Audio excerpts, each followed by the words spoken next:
বড় ফাজিল! হ্যাঁ, আমি একটু অজ্ঞান হয়ে পড়ে গেছি, এর মধ্যে বাসর ঘরে ঢুকে গেছে। তুমি আটকালে না কেন? রাতুল, আয় হারামজাদা, দরজা খোল। কি ব্যাপার? তুই এই ঘরে কি করিস? বাসর ঘরে কি আর করে না, গল্প করতেছিলাম। আপনি এখানে কি করেন? জানেন না আজকে আপনার ছেলের বাসর রাত?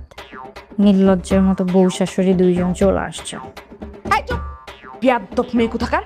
হ্যাঁ, তোর কত বড় স্পর্ধা, তুই আমার সহজ সরল ছেলেটাকে পটায় পটায় বিয়ে করে নিয়ে চলে আসছিস। হ্যাঁ শাশুড়ি আম্মা একদম ঠিক বলছেন, অনেক বড় অন্যায় করে ফেলছি আমি। আপনার এই যে সহজ সরল কেজিতে পড়া ছেলেটাকে আমি চকলেট খাওয়ানোর লোভ দেখিয়ে মজনু কাকার দোকানে নিয়ে গেলাম, একটা ললিপপ কিনে দিয়ে বললাম যে কাজী অফিসে চলো আমরা বিয়ে শাদি করে নিই। ওর হাত ধরে ধরে সিগনেচার করাই দিলাম, তারপরে বিয়ে শাদি করে নিয়ে চলে আসলাম। ভারী অন্যায় হয়ে গেছে আমার, এই যে আমি কানে ধরে সরি বলতেছি। আসলে এত সহজ সরল বাচ্চা একটা ছেলেকে কি বিয়ে করা ঠিক বলেন? এ তো এখনো মার আঁচলের নিচে থাকবে। যাও রাতুল, তুই এক্ষুনি এই মেয়েকে এই বাড়ি থেকে বিদায় করবি। আমি এই বিয়ে মানি না। মেনে নেন না আম্মা, সবই উপরালার ইচ্ছা। তুমি চুপ করো।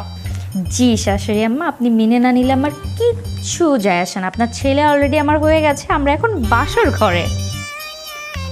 বাসর ঘর না, করাচ্ছি তোমাদের বাসর ঘর। আরে আপনি কি করছেন মা? আরে মা কি করতেছো? বাসর ঘরে কত কষ্ট করে ভাবি সাজাইছে। একদম চুপ! আমি ফুল ছিঁড়ছি তাতে তুই আমার কাছে কই পাচ্ছাস? তোরে না বললাম এই বড় এখন বাড়ি থেকে বের করতে? কোথাও যাব না। এই বাড়িতে যখন এসে পড়ছি, এই বাড়িতে আমি রাজত্ব করে যাব, পারলে আপনি আটকে দেখায় না।